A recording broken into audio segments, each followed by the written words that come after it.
আল্লাহর হাবিব বলছেন, আমি জান্নাতে গিয়েছি, দাখালতুল জান্নাতা ওয়া সামিতু ফিহাল কুরআন। আমি জান্নাতে ঢুকে দেখি আল্লাহর এক বান্দা জান্নাতে কোরআন তেলাওয়াত করছে। সুবহানাল্লাহ পড়বেন না ভাইরা? আমি জান্নাতে ঢুকে দেখি আল্লাহর এক বান্দা কোরআন পড়ছে।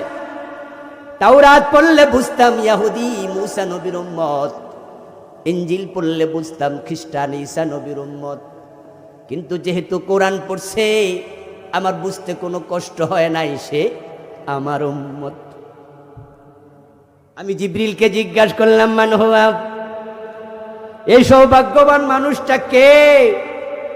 আল্লাহর জান্নাতে ঢুকেছে, কোরআন তেলাওয়াত করার অনুমতি পেয়েছে, এই সৌভাগ্যবান ব্যক্তিটা কে?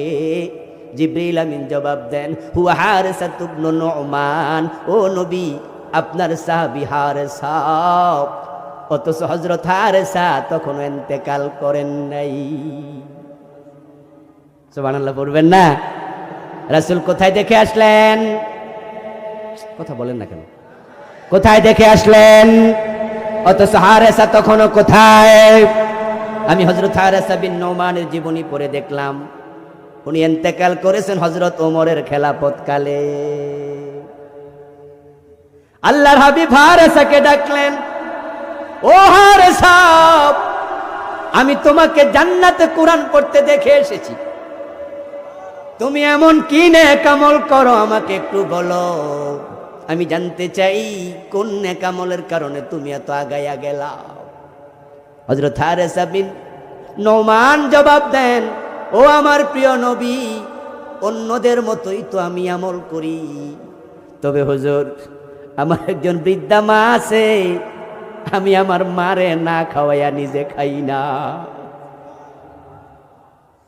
আমার মা গোসল করতে পারে না, আমি গোসল করাইয়া দেই। লোকজন ধরে আসলো, সাক্ষী দিল, ইয়াগসিলু উম্মাহা বিয়াদি ওয়া ইউফলি রাসাহা বিয়াদি। সে মায়ের মাথার চিরুনি দিয়া চুল আশ্রয়া দেয়, নিজ হাতে গোসল করায়া দেয়। ইউতিমুহা বিয়াদিহি, নিজের হাতে মারে খাওয়াইয়া দেয়। বিশ্বনবী শুনে বললেন, কাযালিকুমুল বিররু কাযালিকুমুল বীর কাযালিকুমুল বীর।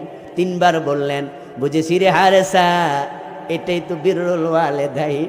আমি বুঝে ফেলেছি, মায়ের দোয়ার কারণে দুনিয়ায় থাকতে জান্নাত পেয়ে গেছস।